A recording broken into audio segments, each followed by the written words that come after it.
اما بعد فاعوذ باللہ من الشیطان الرجیم بسم اللہ الرحمن الرحیم قال اللہ تبارک وتعالی فی کلامہ المجید والفرقان المجید یا ایہا الذین آمنوا قوا انفسکم واہلیکم نارا وقودها الناس والحجارہ علیہا ملائکۃ غلاظ شداد لا یعصون اللہ ما امرہم ویفعلون ما یؤمرون صدق اللہ العظیم وصدق رسولہ النبی الکریم الرؤوف الرحیم۔ حمد و صلاۃ کے بعد معزز مکرم سامعین و حاضرین، السلام علیکم ورحمۃ اللہ وبرکاتہ۔ جیسا کہ آپ حضرات کے علم میں ہے کہ آج کی یہ ہماری جو محفل ہے انجمن نوجوانان اہل سنت تحصیل اگی کے پلیٹ فارم سے ہے۔ رمضان کے بعد جو ہے دوبارہ دروس کا آغاز ہو رہا ہے۔ اللہ تعالیٰ سے دعا ہے کہ اللہ تعالیٰ قرآن مجید اور نبی علیہ الصلاۃ والسلام کے صدقے میں ہمیں اسی طرح ذوق و شوق کے ساتھ دین متین کا کام کرنے کی توفیق عطا فرمائے اور ہم سب کو اس کے ساتھ تعاون کرنے کی توفیق عطا فرمائے اور اخلاص کی دولت سے مالا مال فرمائے۔ عزیزان محترم، قرآن مجید فرقان حمید کی ایک آیت کریمہ میں نے آپ کے سامنے تلاوت کی ہے۔ قرآن مجید 28واں پارہ ہے، سورہ تحریم، اور اس کی آیت نمبر 6 ہے جو میں نے آپ کے سامنے اس کی تلاوت کرنے کا شرف حاصل کیا ہے۔ اس آیت بینہ کے اندر اللہ تبارک و تعالیٰ نے ارشاد فرمایا، پہلے اس کا ترجمہ سماعت کر لیتے ہیں، پھر اس کے بعد جو ہے اس پہ انشاءاللہ گفتگو کریں گے۔ اللہ تبارک و تعالیٰ نے مختلف مقامات میں مومن لوگوں کو مخاطب کیا ہے، یعنی ڈائریکٹ مومنوں کا مخاطب کر کے ان سے کلام کیا ہے۔ ان مقامات میں سے ایک مقام یہ بھی ہے جس آیت کو میں نے آپ کے سامنے تلاوت کی۔ اب آپ تصور کریں نا کہ اللہ تعالیٰ آپ سے خطاب کر رہا ہے، یا ایہا الذین آمنوا، یا جو ہے خطاب کے لیے ہوتا ہے، حرف ندا ہے پکارنے کے لیے، جیسے ہم کسی کو بولتے ہیں اے، اپنی طرف متوجہ کرنے کے لیے۔ عربی کے اندر یا آتا ہے، یا اللہ، اے اللہ، یعنی اپنی طرف توجہ کے لیے۔ یا ایہا الذین آمنوا، اللہ تعالیٰ فرماتا ہے اے ایمان والو، یعنی ڈائریکٹ اپنی طرف مخاطب کر رہا ہے، یعنی ڈائریکٹ مومنوں سے اللہ تعالیٰ بات کر رہا ہے۔ اے ایمان والو، قوا انفسکم واہلیکم نارا، اپنے آپ کو اور اپنے گھر والوں کو اس آگ سے بچاؤ، وقودها الناس والحجارہ، جس کا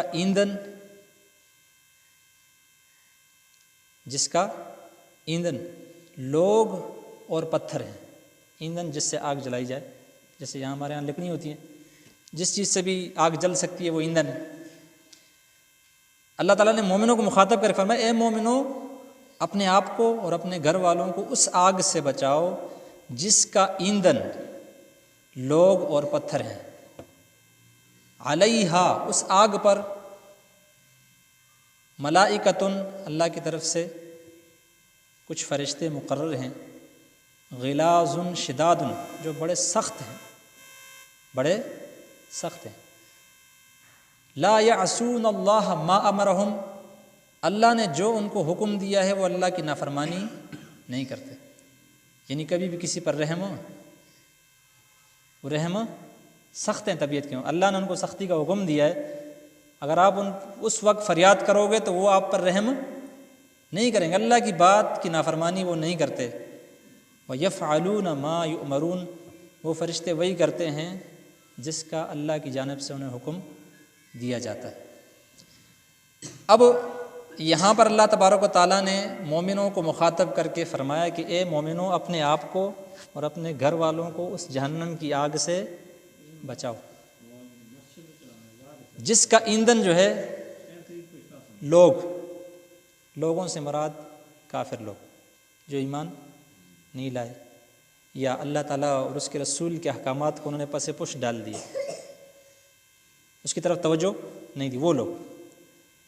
والحجارہ، حجارہ سے مراد بت ہیں جن کی لوگ عبادت کرتے ہیں، ہندو وغیرہ دیگر قومیں جن بتوں کو سامنے رکھ کے ان کو خدا تصور کر کے ان کی عبادت کرتے ہیں، تو وہ پتھر جن کی لوگ عبادت کرتے ہیں، یہ پتھر، یہ معبود جو ان کے ہیں، یہ بھی جہنم میں ہوں گے۔ اور اس کے علاوہ وہ لوگ جو کافر ہیں یا جو گمراہ ہیں، جنہوں نے اللہ اور اس کے رسول کے احکامات کو پس پشت ڈال دیا، تو اللہ تعالیٰ نے ارشاد فرمایا کہ اے مومنو، تم اپنے آپ کو اور اپنے گھر والوں کو بچاؤ۔ اس آیت بینہ سے یہ بات ہمیں سمجھ میں آتی ہے کہ ہم ذمہ دار ہیں، ہم ذمہ دار ہیں اپنے بھی اور اپنے گھر والوں کی بھی۔ آج معاشرے کے اندر جو ہمیں ہر طرف تباہی نظر آتی ہے وہ یہ ہے کہ ہم نے اپنی ذمہ داری کو چھوڑ دیا۔ اگر کوئی احکام شریعہ پر عمل کرتا ہے تو فقط وہ اپنی ذات تک ہے، خود میں ٹھیک ہوں، نماز پڑھ رہا ہوں، روزہ رکھ رہا ہوں، اولاد کی طرف کوئی توجہ۔ حالانکہ اللہ تعالیٰ نے فرمایا کہ اپنے گھر والوں کو بھی اس آگ سے بچاؤ، یعنی تم ذمہ دار ہو، جس طرح اپنی جان کے ذمہ دار ہو، اگر تم نہیں کرو گے تو جواب دہ ہوگے اللہ کی بارگاہ میں، اسی طرح اپنے گھر والے جو آپ کے ماتحت ہیں، اگر ان کو بھی آپ نہیں بچاؤ گے، ان کی طرف توجہ نہیں کرو گے تو کل اس کی بھی آپ جواب دہ ہوں گے، وہ بھی ذمہ داری آپ پر آئے گی۔ اب اسی آیت کی تفسیر میں آپ کے سامنے ایک حدیث بیان کرتا ہوں۔ یہ حدیث پاک جو ہے بخاری شریف کے اندر بھی موجود ہے اور مسلم شریف کے اندر بھی۔ حدیث کی جو 6 بڑی کتابیں ہیں ان میں سے 6 میں سے بھی جو 2 بڑی ٹاپ ہیں، سب سے پہلے نمبر بخاری شریف اور مسلم شریف۔ اس کو کہتے ہیں جو حدیث امام بخاری بھی نقل کریں اور امام مسلم بھی نقل، اس کو کہتے ہیں متفقن علیہ، یعنی یہ وہ حدیث ہے جس پر امام مسلم اور امام بخاری دونوں نے اتفاق کیا ہے، اپنی اپنی کتابوں کے اندر انہوں نے نقل کیا۔ بخاری شریف میں یہ حدیث کئی مقامات پہ امام بخاری نے نقل کی ہے۔ کتاب الجمعہ، جمعہ کا بیان، پورا چیپٹر ہے امام بخاری نے قائم کیا، اس کے اندر یہ حدیث پاک موجود ہے۔ حضرت عبداللہ ابن عمر رضی اللہ تعالی عنہما، حضرت عمر فاروق رضی اللہ کے صاحبزادے عبداللہ ابن، وہ اس حدیث کو روایت کرتے ہیں۔ روایت کرنے کا مطلب یہ ہے کہ انہوں نے آپ صلی اللہ علیہ وسلم سے یہ بات جو ابھی ہم بیان کر رہے ہیں، جس کا حوالہ آپ کو دے رہے ہیں، یہ حضرت عبداللہ ابن عمر کے واسطے سے آج ہم تک پہنچی ہے۔ ان کے واسطے سے انہوں نے آپ صلی اللہ علیہ وسلم سے یہ بات سنی ہے جو آج ہم بیان کریں۔ کتاب الجمعہ میں، پھر کتاب الوصایا، وصیتوں کا بیان، مرنے سے پہلے جو وصیت کی جاتی ہے، وصایا اس کی جمع ہے وصیت کی، وہاں بھی بیان ہے۔ کتاب الاستقراض، قرض لینا، اس کے اندر بھی یہ حدیث پاک موجود ہے۔ کتاب الاحکام کے اندر ہے، کتاب النکاح کے اندر ہے۔ امام بخاری نے جگہ جگہ مختلف چیپٹرز کے اندر اس حدیث پاک کو نقل کیا ہے۔ امام مسلم نے اسی حدیث پاک کو کتاب الامارت کے اندر نقل کیا جو اپنی کتاب ہے، اور امام ترمذی رحمۃ اللہ تعالیٰ نے اس کو کتاب الجہاد کے اندر، اس کے علاوہ اور بہت ساری کتابوں میں یہ حدیث پاک موجود ہے۔ حضرت عبداللہ ابن عمر رضی اللہ تعالیٰ عنہ فرماتے ہیں، قال رسول اللہ صلی اللہ علیہ وسلم، اللہ کے رسول صلی اللہ علیہ وسلم نے یہ بات ارشاد فرمائی، الا حرف جو ہے وہ تاکید ہے، خبردار، اس کے 2 ترجمے کہیں، خبردار، سنو، توجہ کرو، الا خبردار، کلکم راع وکلکم مسئول عن رعیتہ۔ یہ عبداللہ بن عمر فرماتے ہیں کہ میں نے سنا ہے حضور علیہ السلام کو یہ بات فرماتے ہوئے کہ حضور نے فرمایا الا سن لو یہ بات، کلکم راعن، تم میں سے ہر ایک جو ہے محافظ ہے، ذمہ دار ہے، رسپانسبل ہے۔ رعا یرعا عربی کے اندر کہتے ہیں بکریاں چرانا، رعا یرعا، اور اسی سے ہے راعی، بکریاں چرانے والا، چرواہا۔ اس میں تعلیل ہونے کے بعد یہ راعن ہو گیا ہے۔ الراعی جیسے الداعی ہوتا ہے، الداعی الی الخیر، آپ نے دیکھو بلانے والا، الراعی چرانے والا، بکریاں چرانے۔ تو داعن اگر اس کو مختصر الف لام لگا ہٹاؤ گے تو داعن ہو جائے گا، اسی سے الف لام ہٹا دیا تو راعن، یعنی بکریاں چرانے والا۔ یہ آپ صلی اللہ علیہ وسلم نے ایک تشبیہ دی ہے، یہ آپ کا انداز تبلیغ تھا کہ آپ کسی ایسی مثال سے بات سمجھاتے تھے کہ فوراً انسان کے ذہن میں وہ بات، جیسے چرواہا جو ہے وہ بکریوں کا آپ نے دیکھا ہوگا محافظ ہوتا ہے، ہمہ وقت وہ دیکھتا ہے کسی کی فصل میں نہ پڑے، جدا نہ ہو جائے بکری، کہیں پیچھے نہ رہ جائے۔ دیکھا نا آپ نے کتنی وہ توجہ کے ساتھ ان کو، اگر اس کی بکری کسی کی فصل میں لگتی ہے تو بکری کے ساتھ کوئی تھوڑی پوچھے گا، جو ذمہ دار ہے بھائی کیوں بکری نے نقصان کیا بھائی، یا بکری کا کوئی نقصان ہوتا تو وہ چرواہے کا نقصان ہے، اگر وہ کسی کا نقصان کرتی ہے تو ذمہ دار۔ تو حضور نے فرمایا اسی طرح تم میں سے ہر ایک راعی ہے، چرواہا ہے، محافظ ہے۔ وَكُلُّكُمْ مَسْئُولٌ عَنْ رَعِيَّتِهِ، اور تم میں سے ہر ایک سے اس کی رعیت کے بارے میں سوال کیا جائے گا۔ جس طرح چرواہے کی رعیت کیا ہے، بکریاں ہیں، بکریوں کے بارے میں کوئی نقصان ہوگا تو اس سے پوچھیں گے لوگ، اسی طرح تم بھی ایک محافظ ہو، راعی ہو، تمہاری بھی ایک رعیت ہے، جو تمہاری رعیت ہے، جو تمہارے ماتحت لوگ ہیں، رعیت سے مراد ماتحت، ان سے آپ سے سوال کیا جائے گا ان کے بارے میں۔ پھر آگے اس کی اور وضاحت کی حضور علیہ السلام نے کہ فالامام الذی علی الناس راع، جو وقت کا امام ہے، بادشاہ ہے، آج کی اصطلاح میں وزیر اعظم یا صدر کہتے ہیں، ملک کا جو بڑا ہے، راعن وہ لوگوں پر نگہبان ہے، وہو مسئول عن رعیتہ، اس سے اپنی رعایا کے بارے میں قیامت کے دن اللہ تعالیٰ سوال کرے گا کہ یہ تیرے ماتحت لوگ تھے تو آپ نے کیا کیا، ٹھیک ہے۔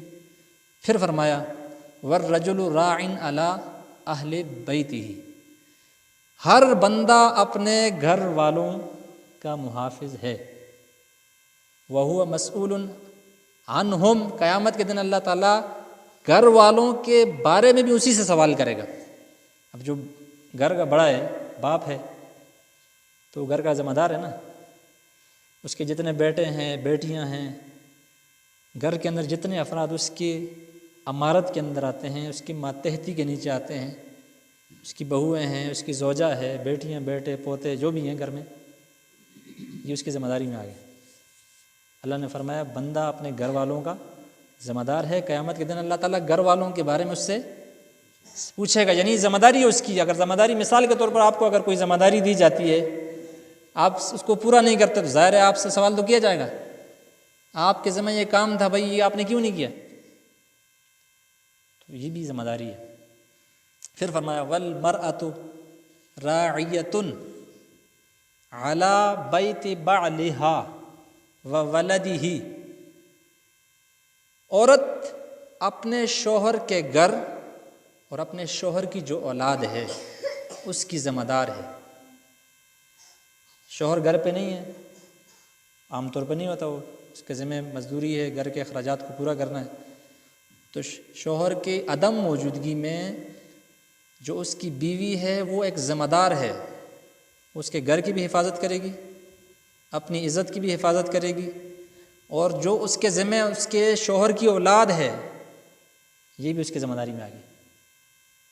وہی مسئولۃ عنہم، قیامت کے دن اللہ تعالیٰ اس عورت سے، اس کی گھر کے حوالے سے اور اس کی اولاد کے حوالے سے سوال کیا جائے گا اگر اس نے اس ذمہ داری کو پورا نہیں کیا۔ یہ بڑی اہم ذمہ داری ہے۔ پھر فرمایا والعبد راع علی مال سیدہ، غلام یا مزدور اپنے آقا کے مال پر ذمہ دار ہے، یہ بہت وسیع مضمون میں آ جائے گا۔ مزدور ہے، کہیں کام کر رہا ہے، چوکیدار ہے، جو بھی کسی کا ماتحت اس کے ذمہ کوئی کام لگایا ہے، مثال کے طور پر آپ نے کوئی مزدور رکھا ہے اپنی گھر کی حفاظت کے لیے، تو حضور نے فرمایا یہ ذمہ دار ہے، اگر اس کے مالک کے گھر کا جو بھی نقصان ہوگا اس مالک کو پتہ چلے یا نہیں چلے، معاشرے میں دیکھیں نا، لیکن کل قیامت کے دن اللہ سے سوال کرے گا کہ یہ آپ کی ذمہ داری تھی، یہ آپ نے اس کی تنخواہ لی ہے، تو آپ نے یہ کام پورا کیوں نہیں کیا؟ فیکٹری میں ملازم ہے، جہاں بھی ملازمت کر رہے جتنے بھی ملازم پیشہ لوگ ہیں، تو اگر دنیا میں ان سے پوچھا جائے یا نہ پوچھا جائے، لیکن جہاں وہ ہیں ان حضور نے فرمایا کہ وہ ذمہ دار ہیں۔ پھر آخر میں پھر فرمایا الا کلکم راعٍ وکلکم مسئول عن رعیتہ، خبردار تم میں سے ہر ایک راعی ہے، چرواہے کی طرح ہے، محافظ ہے، اور اس سے اس کے ماتحت لوگوں کے بارے میں سوال کیا جائے گا۔ اب اس قرآن کی آیت کو دیکھیں کہ اللہ نے فرمایا اے مومنو اپنے آپ کو اپنے گھر والوں کو جہنم کی آگ سے بچاؤ، مطلب یہ تمہاری ذمہ داری ہے۔ ادھر بخاری اور مسلم شریف اور ترمذی شریف کے اندر حضور نے وضاحت کے ساتھ بتا دیا کہ یہ ہر گھر کا بندہ اپنے گھر والوں کا ذمہ دار ہے۔ آج معاشرے کے اندر ہماری تباہی کا سب سے بڑا جو نقصان ہے ہمارا وہ یہی ہے کہ ہم اپنی اولاد کی طرف توجہ، جب اس بچے کو ضرورت ہوتی ہے اس کی طرف توجہ کرتے نہیں ہیں۔ اب وہ بچہ نکلتے ہمارے ماحول سے نکلتا ہے، باہر جاتا ہے خراب ماحول میں تو خراب ہو جاتا ہے۔ تو اب جتنی بھی گمراہی ہے، اس کی خرابی ہے، اس کے ذمہ دار ہم، کیونکہ جس طرح بکریوں والا اپنی بکریوں کی حفاظت کرتا ہے تو اس طرح ہم بھی تو ذمہ دار ہیں۔ کبھی چھوڑے گا اپنی بکریوں کو؟ روڈ پہ یا کہیں کوئی چیز کھا لے، اس کو بھیڑیا کھا لے، کوئی کتے اس کو نقصان پہنچا دیں، گم ہو جائے، گاڑی روڈ پہ جا رہے مار لے، بے فکر ہوگا وہ؟ نہیں، اس کو پتہ ہے یہ میری چیز ہے۔ تو اسی طرح ہم بھی اپنے گھر والوں کے ذمہ دار ہیں۔ ہمیں اول سے لے کر آخر تک ہر چیز سیرت مصطفیٰ صلی اللہ علیہ وسلم میں ملتی ہے، لیکن ہم اس کو پڑھتے نہیں ہیں۔ مثال کے میں چند مثالیں آپ کے سامنے رکھتا ہوں۔ سب سے پہلی چیز، حضور علیہ السلام کے زمانہ اقدس کے اندر حضرت عائشہ صدیقہ رضی اللہ تعالیٰ عنہ فرماتی ہیں صحابہ کرام کا یہ معمول تھا کہ جب بھی بچہ پیدا ہوتا تھا چھوٹا، اس کو بارگاہ مصطفیٰ صلی اللہ علیہ وسلم میں تحنیک کے لیے لایا کرتے تھے۔ تحنیک، حنک یحنک، تحنیک، گٹی دینا، جس کو ہم اپنی زبان میں گڑوتی کہتے ہیں۔ یہ بڑی اہم چیز ہے۔ یہ کیا ہے؟ اہم چیز ہے۔ صحابہ کرام کا یہ معمول تھا کہ جب بھی کوئی بچہ پیدا ہوتا تھا سب سے پہلے حضور کی بارگاہ میں اس کو پیش کیا جاتا تھا، تاکہ حضور اس کو گٹی دیں، تاکہ اس کے پیٹ میں سب سے پہلے جو چیز جائے وہ آپ صلی اللہ علیہ وسلم کا لعاب دہن۔ حضرت عبداللہ ابن زبیر رضی اللہ تعالیٰ عنہ، حضرت عائشہ رضی اللہ تعالیٰ عنہ کے بھانجے ہیں، حضرت اسماء بنت ابی بکر رضی اللہ تعالیٰ عنہ کے بیٹے ہیں، زبیر بن عوام کے بیٹے ہیں عبداللہ بن زبیر۔ یہ ہجرت کے راستے میں جب مدینہ سے ہجرت کرتے پیدا ہوئے تھے تو ان کی والدہ حضرت اسماء بنت ابی بکر ان کو اٹھا کر حضور کی بارگاہ میں لائی۔ فرماتی ہیں کہ حضور نے اپنے دہن مبارک میں کھجور کا ایک حصہ ڈالا اور اس کو چبایا، پھر ان کے منہ میں ڈالا۔ تو سب سے پہلی چیز جو عبداللہ ابن زبیر کی بطن مبارک میں گئی ہے، پیٹ میں، وہ آپ صلی اللہ علیہ وسلم کا لعاب دہن تھا، تھوک مبارک۔ اچھا، اس پہ ایک حدیث ہے مسلم شریف کے اندر، کتاب الآداب، چیپٹر ہے کتاب مختلف آداب، مسلم شریف آپ اٹھا کے دیکھ سکتے ہیں۔ اس کے اندر امام نووی دمشقی رحمۃ اللہ علیہ تعالیٰ نے ایک باب قائم کیا ہے۔ باب کا مطلب یہ ہوتا ہے کہ جو اوپر انہوں نے ٹائٹل قائم کیا نا، وہ یہ بتانا چاہتے ہیں کہ اس حدیث میں یہ بات ہے، اس حدیث میں یہ بات ہے۔ اب مسلم شریف کے اندر جو باب قائم کیا ہے، چیپٹر الگ ہے، اس کے نیچے مختلف باب ہوتے ہیں۔ ایک باب ہے باب استحباب تحنیک المولود عند الولادہ، بچے کی پیدائش کے وقت اس کو گھٹی دینا مستحب ہے۔ مستحب کا مطلب ہے شریعت کی نظر میں ایک پسندیدہ چیز ہے، جس کو صالحین نے، نیک لوگوں نے، اولیاء نے، سب اللہ کے بندوں نے پسند کیا ہے، ان کا طریقہ رہا ہے، یہ مستحب ہے۔ اور فرمایا وَحَمْلِهِ إِلَىٰ صَالِحٍ يُحَنِّكُهُ، اور جب بچہ پیدا ہو جائے اس کو کسی نیک شخص کے پاس اس مقصد کے لیے لے جانا کہ وہ اس کو گھٹی دے۔ یہ اوپر ٹائٹل قائم کیا یہ والا، آپ دیکھ سکتے ہیں۔ پھر اس کے نیچے حدیث پاک لے کے آئے امام مسلم، حضرت عائشہ صدیقہ رضی اللہ تعالیٰ فرماتی ہے ان رسول اللہ صلی اللہ علیہ وسلم کان یؤتی بالصبیان، آپ صلی اللہ علیہ وسلم کے پاس بچے لائے جاتے تھے، جو یہ بچے پیدا ہوتے تھے نا آپ صلی اللہ علیہ وسلم کے پاس لائے جاتے تھے۔ فیبرک علیہم، آپ صلی اللہ علیہ وسلم ان کے لیے برکت کی دعا فرماتے تھے، جب بچہ آتا تھا برکت کی دعا فرماتے، ویحنکہم، اور ان کی تحنیک فرماتے تھے، یعنی ان کو گھٹی دیتے تھے۔ تو اس حدیث میں ہے کہ نیک مطلب یہ کہ جب بھی بچہ پیدا ہو تو آدمی دیکھے کوئی نیک شخص ہو، اللہ کا ولی ہو، پرہیزگار ہو، نمازی ہو، تو اس کے پاس لے جا کے اس سے گھٹی دلوائیں تاکہ اس کے اوصاف اور اس کی صفات جو ہے اس بچے کے اندر منتقل۔ یہ پہلے لوگ کرتے تھے، آج اس چیز کو اہمیت آپ نے دیکھا بھی ہوگا کہ بولتے بھی ہیں لوگ کہ جس کی گھٹی ہوتی ہے اس کے کچھ اثرات اس کے اندر آتے نہیں آتے، کچھ نہ کچھ صفات اس کے اندر ضرور آتی ہیں۔ تو سب سے پہلی چیز تربیت کا یہ ہے کہ جب بچہ پیدا ہو جائے تو کسی صالح نیک شخص سے اس کو تحنیک کروائی جائے، یعنی اس کو گھٹی دلوائی جائے۔ یہ آپ صلی اللہ علیہ وسلم کی سنت اور طریقہ بھی ہے، ٹھیک ہے، صحابہ کرام کا معمول بھی حدیث میں نے آپ کے سامنے بیان فرما دی۔ اب اس کے بعد دوسری، حضور علیہ الصلاۃ والسلام نے، یہ مشکات شریف کے اندر کتاب الصلاۃ، مشکات شریف اتنی مضبوط کتاب ہے کہ ہر مکتبہ فکر کے ہاں نصاب کے اندر یہ شامل ہے کتاب، اور اس میں مسلم، بخاری، ترمذی، ابو داود، سنن نسائی، سنن ابن ماجہ، صحاح ستہ کی تقریباً حدیثیں انہوں نے جمع کی ہیں۔ وہی مسلم والی، بخاری شریف والی جو صحاح ستہ 6 بڑی کتابوں کی حدیثیں، وہ تقریباً اس میں اکا دکا بار سے لیے انہوں نے، شرح السنہ وغیرہ سے، باقی تقریباً انہی 6 کتابوں کی ہے، ٹھیک ہے۔ کتاب الصلاۃ مشکات شریف، اس میں اندر یہ حدیث پاک موجود، حضرت ابو ہریرہ رضی اللہ تعالیٰ عنہ اس حدیث پاک کو روایت فرماتے ہیں، حضور علیہ الصلاۃ والسلام نے ارشاد فرمایا افتحوا صبیانکم اول کلمۃ بلا الہ الا اللہ، اپنے بچوں کو کی زبان سے سب سے پہلا کلمہ لا الہ الا اللہ جاری کرو۔ بولتے وقت نا، جب بولنے لگتا ہے بچہ تو سب سے پہلے اس کی زبان پر کیا جاری کراؤ؟ لا الہ الا اللہ۔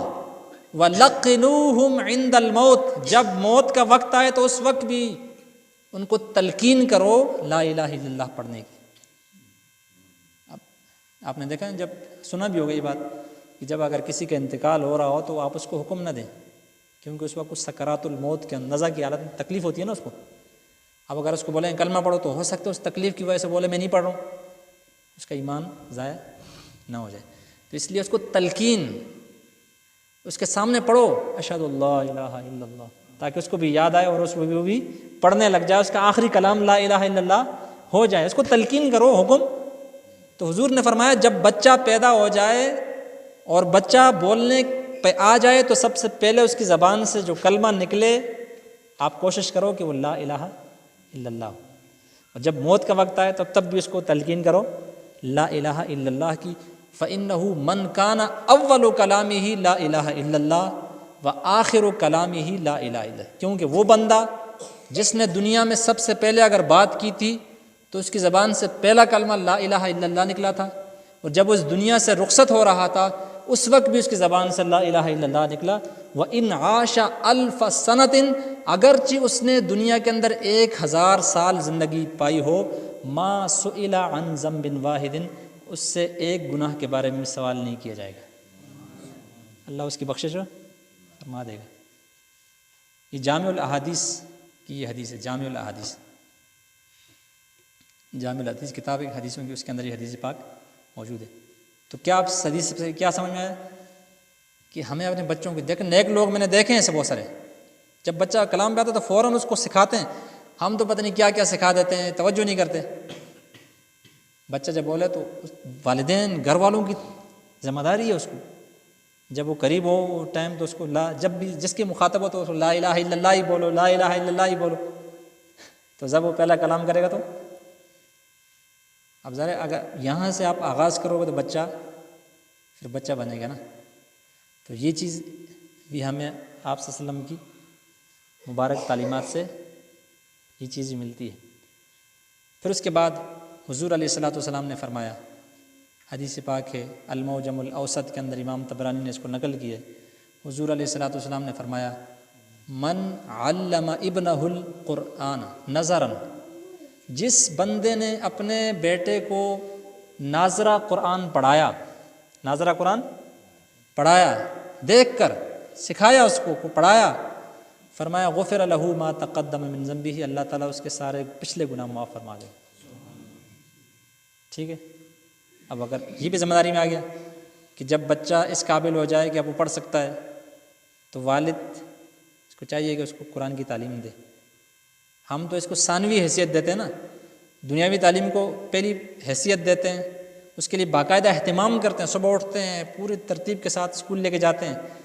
قرآن کے لیے ہم جو اس کو ایک ثانوی حیثیت، چلو بھائی چلا گیا بچہ تو کوئی مسئلہ نہیں ہے، نہیں گیا تو آج کلاس میں آیا نہیں آیا، یہ اپنے روٹین دیکھی ہوگی. اگر اس کی اہمیت نہیں ہوگی تو ظاہر ہے پھر اس کا اثر بھی نہیں ہوگا. تو اپنے بچوں کو قرآن مجید کی تعلیم دینا، خود پڑھا سکتے ہو ٹھیک ہے، ورنہ اس کا اہتمام کرے، وہاں اس بچے کو بچائے جہاں وہ چیز سیکھ سکتا ہے. تو قرآن مجید اس کو سکھانا. پھر یہ ساری چیزیں حضور علیہ الصلوۃ والسلام کی حدیث پاک ہے کہ آپ صلی اللہ علیہ وسلم کے پاس ایک بندہ آیا، اس کے ساتھ ایک چھوٹا بچہ تھا. تو فقال للغلام، حضور علیہ السلام نے اس بچے کو مخاطب کر کے فرمایا من ھذا، یہ کون ہے؟ اس نے عرض کی یا رسول اللہ ابی، ھذا ابی، یہ میرا باپ ہے. تو پھر حضور نے فرمایا فلا تمش امامہ، اس سے پہلے کبھی بھی نہیں جانا. جب راستے پہ چل رہے ہو نا، اس سے آگے نہیں جانا. یہ تربیت ہے نا، پیچھے پیچھے جانا. آج تو بچے والدین سے آگے جاتے ہیں وہ خوش ہوتے ہیں، لیکن حضور نے فرمایا یہ تمہارا باپ ہے، اس کی عزت کرنا، اس سے آگے نہیں جانا.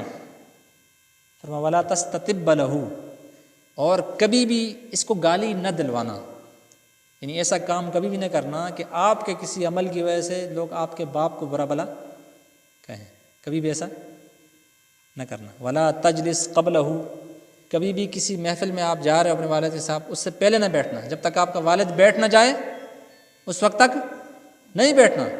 ولا تدعوہ باسمہ، اور اپنے باپ کو کبھی نام لے کر نہ پکارنا، بلکہ اس کو ادب کے ساتھ. آج ہمارے معاشرے میں ہم خوش ہوتے ہیں کہ بچہ اگر نام لیتا تو، لیکن یہ پرانے ہمارے بزرگوں کے طریقے جو تھے اس میں یہ ساری چیزیں شامل تھیں، لیکن ہم نے بزرگوں کے طور طریقے چھوڑ دیے. تو ان چیزوں کی طرف ہمیں پلٹنا پڑے گا. آج چونکہ ٹائم ہو گیا ہے، باتیں تو بہت ساری تھی، پھر انشاءاللہ کبھی کریں گے. لیکن ایک چیز جو اس ٹاپک کو میں نے اس لیے سلیکٹ کیا ہے کہ آج ہم دیکھتے ہیں کہ خاص طور پر آپ نے جمعے کی نماز کے اندر نوٹ کیا ہوگا، بچے آتے ہیں ساری نماز کے اندر شور شرابہ ہو جاتا ہے. بچوں کا آنا برا نہیں ہے، لیکن آپ اپنی ذمہ داری پوری کریں، بچوں کو سکھائیں، بھائی آداب سکھائیں، ان کو مسجد کی معاملات سکھائیں. جب وہ سمجھ جائے، حالانکہ سنن ابن ماجہ شریف کے اندر حدیث پاک ہے، حضور علیہ السلام نے فرمایا جنبوا مساجدکم صبیانکم ومجانینکم وصل سیوفکم، او کما قال، اپنی مسجدوں کو مجنون پاگلوں سے، چھوٹے بچے جو نہ سمجھیں ان سے بچاؤ، شور شرابے سے بچاؤ، لڑائی جھگڑے سے بچاؤ. تو بچے آتے ہیں تو ظاہر ان کی تو قصور نہیں ہے، ہم نے کبھی ان کو سکھایا ہی نہیں ہے. اگر شروع سے ہم ماحول ان کو دے دیتے، سکھاتے کہ بھئی یہ مسجد ہے، اس کا ادب و احترام ہے، تو یقیناً پھر جب بچے کو لے کے آئیں گے تو پھر اس کا اثر بھی ہوگا. ٹھیک ہے. اب اس ماحول میں اگر آپ کسی کو بتائیں گے نا تو آگ سے لڑنا شروع ہو جائے گا کہ وہاں کدھر لے کے جائیں بچوں کو، آپ مسجد سے منع کرتے ہیں. مسجد میں لائیں بالکل، لیکن جب وہ سمجھ جائے، اس کی تربیت ہو جائے کہ اب یہ مسجد کے آداب کو سمجھ سکتا ہے، تو پھر تو یہ ہماری ذمہ داری ہے. کہنے کا مطلب یہ ہے کہ ہم بچوں کو یہ ساری چیزیں گھر پہ سکھائیں.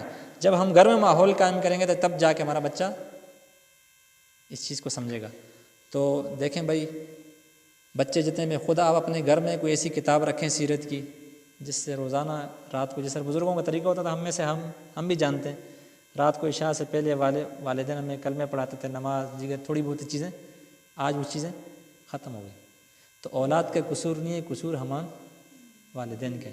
اپنی اولاد کو جیسا ماحول آپ فراہم کرو گے تو اسی سے وہ بچہ فطری طور پر، حضور علیہ السلام نے فرمایا کل ولد یولد علی الفطرہ، ہر بچہ فطرت اسلام پہ پیدا ہوتا ہے۔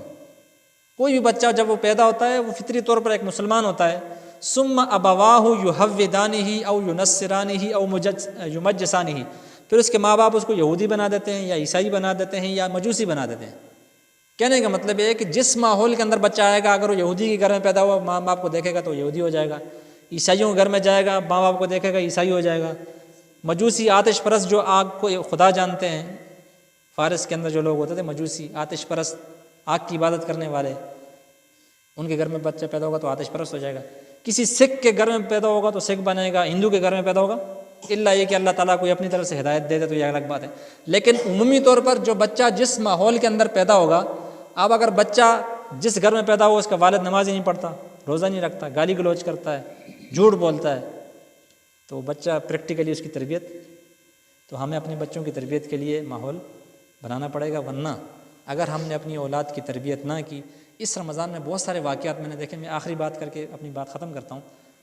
میں خود اس چیز کو بڑا دل میں محسوس کرتا ہوں، ہمارے نوجوان لوگ، آپ نے یہاں شاید محسوس بھی کیا ہو، جب مسجد میں نماز تراویح ہوتی ہے تو باہر شور شرابہ ہوتا ہے، شور شرابہ ہوتا ہے۔ حالانکہ قرآن مجید سورہ انفال کے اندر ہے کہ جب مسلمان نماز پڑھتے تھے نا، وما کان صلاتهم عند البیت الا مکاء وتصدیہ، تو کافر لوگ جو ہے سیٹیاں مارتے تھے، تالیاں بجاتے تھے نماز کو ڈسٹرب کرنے کے لیے کہ یہ مسلمان ڈسٹرب ہو جائیں۔ یہ کافروں کا طریقہ تھا کہ لوگ مسلمانوں کو نماز کے اندر ڈسٹرب، چونکہ بندہ جب رب کے سامنے کھڑا ہوتا ہے تو اس کی توجہ ادھر ہوتی ہے، اب درمیان میں شور شرابہ ہوتا تو حائل ہو جائے گی، توجہ ہٹ جائے گی۔ تو اس لیے اکثر جب رات کو ہوتی فجر مغرب کی نماز ہوتی تھی تو بلند آواز سے قرات کرتے تھے، کافر جا کے سو جاتے تھے، مسلمان سکون سے نماز پڑھتے تھے۔ تو اس لیے یہ جو نوجوان ہماری نسل ہے، جو بچے ہیں، ان کا قصور نہیں ہے، ہمیں ان کو سکھایا ہی، ان کا جو وقت تھا اس پہ۔ تو میرے بھائیو، یہ قرآن مجید کی آیت بھی ہے اور حدیث بھی میں نے آپ کے سامنے تلاوت کی ہے۔ اس چیز کو مد نظر رکھتے ہوئے ہمیں اپنے بچوں کی صحیح اسلامی تربیت کرنا پڑے گی، اس کے لیے ہمیں محنت کرنا پڑے گی، اور محنت کے لیے پھر ہمیں ماحول دینا پڑے گا تاکہ وہ بچے اس ماحول میں ڈلیں۔